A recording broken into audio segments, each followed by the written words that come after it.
ప్రభునందు నాకు అత్యంత ప్రియమైన దేవుని బిడ్డలారా, మీ అందరికీ మన ప్రభు అయిన యేసుక్రీస్తు వారి పేరట నా యొక్క శుభాభివందనములు తెలియజేస్తున్నాను. ప్రియమైన దేవుని బిడ్డలారా, మన సహోదరులు ప్రవీణ్ పగడాల్ గారి యొక్క అనుమానాస్పద మృతి ఇంకా అనుమానంగానే ఉంది. పోస్ట్ మార్టం జరిగి 3 రోజులు కావస్తున్నా ఇంకా పోలీసు వారు సమాచారం పూర్తిగా ఇవ్వలేదు. ఇంకొక 10-15 రోజులు కూడా పట్టొచ్చని అంటున్నారు. మీరందరూ చూసే ఉంటారు, తూర్పుగోదావరి జిల్లా ఐజీ మరియు ఎస్పీ గారిలో మరి లైవ్ ప్రెస్ మీట్ పెట్టారు. ప్రవీణ్ పగడాల్ గారి యొక్క ప్రయాణం సీసీ ఫుటేజ్ని రిలీజ్ చేశారు. పోలీసు వారు విడుదల చేసిన సీసీ ఫుటేజ్లో దేవుని బిడ్డలారా, మీకు ఏ విధమైన అనుమానాలు రాకుండా ప్రశాంతంగా ఉన్నారా? అమ్మయ్య, హైదరాబాదులో బయలుదేరు దగ్గర నుండి యాక్సిడెంట్ అయ్యేంత వరకు మా ప్రవీణ్ అన్న బైక్ మీద డ్రైవ్ చేసుకుంటూ వచ్చి యాక్సిడెంట్లో చనిపోయాడు అన్నట్టుగా ఏమైనా ఉందా? అలాంటి కథలు కల్పితాలు ఏమైనా పోలీసు వారు సమాజానికి చూపించి నమ్మించాలని చూసారా?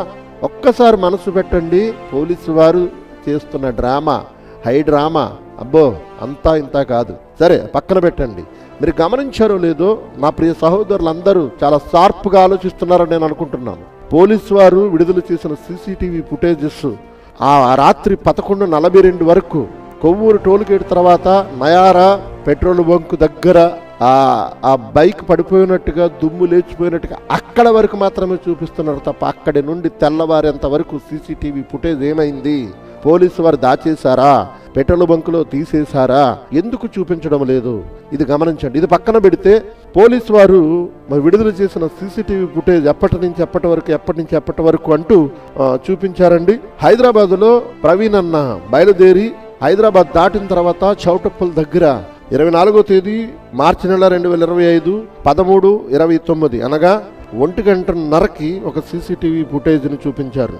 అలాగే కొర్లపాడు నల్గొండ అనగా చౌటుప్పల్ తర్వాత హైదరాబాద్ నుంచి విజయవాడ హైవేలో ఉన్న కొర్లపాడు టోల్గేట్ దగ్గర 2:15కి ఆయన దాటినట్టుగా సీసీటీవీ ఫుటేజ్ ఉంది. అలాగే చిల్లకల్లు, జగ్గయ్యపేట చిల్లకల్లు దగ్గర అదే హైవేలో 24/3/2025 15:31కి ఆయన టోల్గేట్ దాటినట్టుగా ఉంది. చాలా ఫాస్ట్గా వస్తున్నాడు అన్న, బాగా డ్రైవ్ చేసుకుంటూ వస్తున్నాడు. ఆ తర్వాత నందిగామ దాటిన తర్వాత ఎన్టీఆర్ జిల్లా నందిగామ కీసర టోల్గేట్ దగ్గర 4:07 టోల్గేట్ దాటుతున్న విజువల్ ఉంది.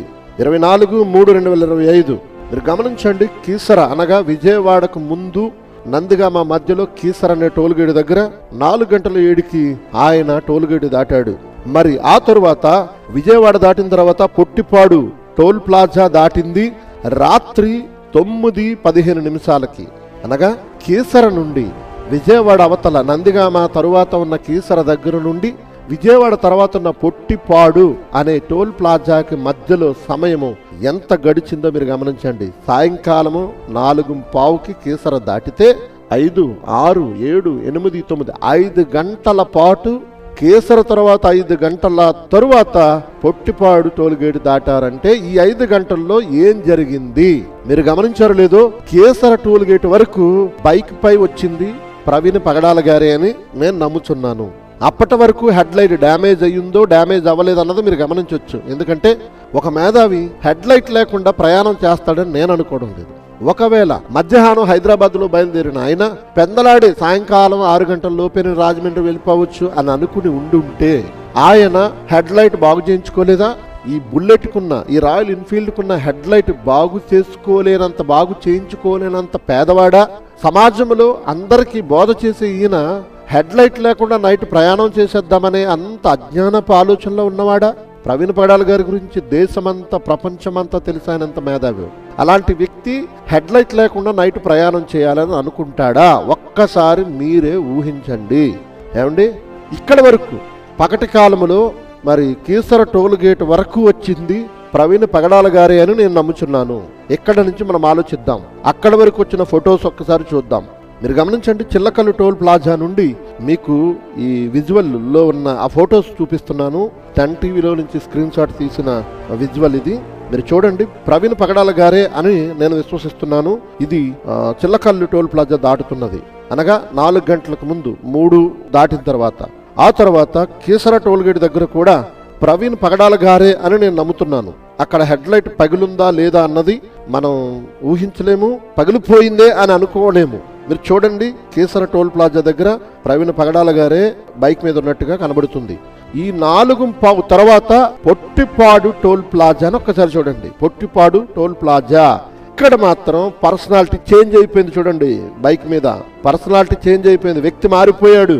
అంతకుముందు కేసర టోల్ గేట్ దగ్గర ఆయన పర్సనాలిటీ ఎలా ఉంది, పొట్టిపాడు టోల్ గేట్ దగ్గర ఆయన పర్సనాలిటీ ఎలా ఉంది, మీరు గమనించారో లేదో. ఇంకా మీరు దీన్ని గమనించండి, ఈ విజువల్ని చూడండి.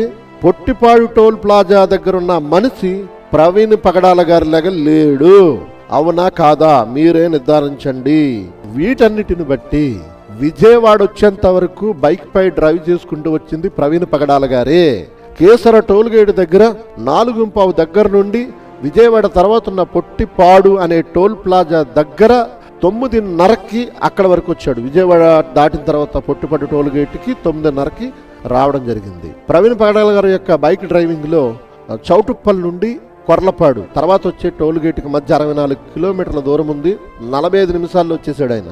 అంటే 60 కిలోమీటర్ల దూరాన్ని 40 నిమిషాల్లో ఈయన వచ్చేయచ్చు.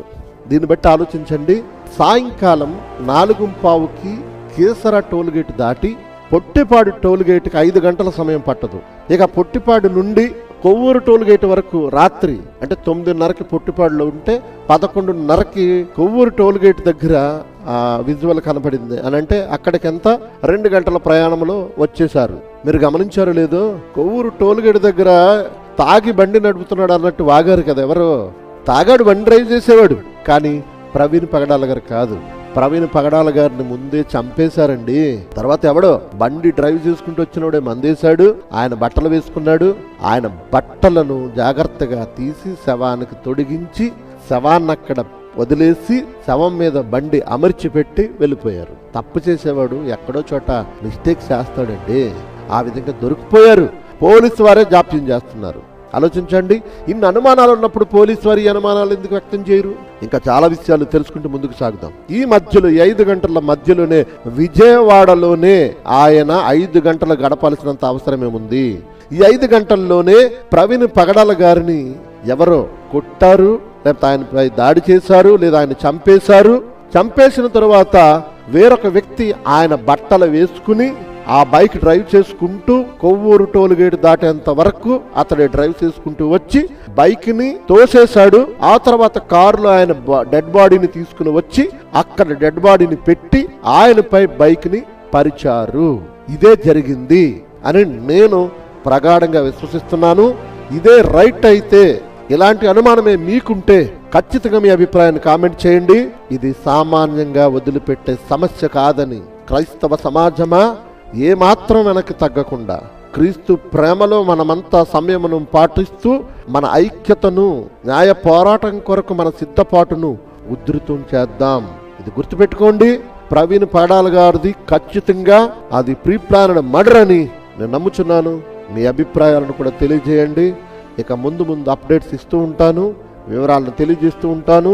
కార్యాచరణ కొరకు తగిన ఆలోచనలు పెద్దల ద్వారా తీసుకుని మీకు అందిస్తూ ఉంటాను. చూస్తూ ఉండండి VKR gospel media. God bless you all.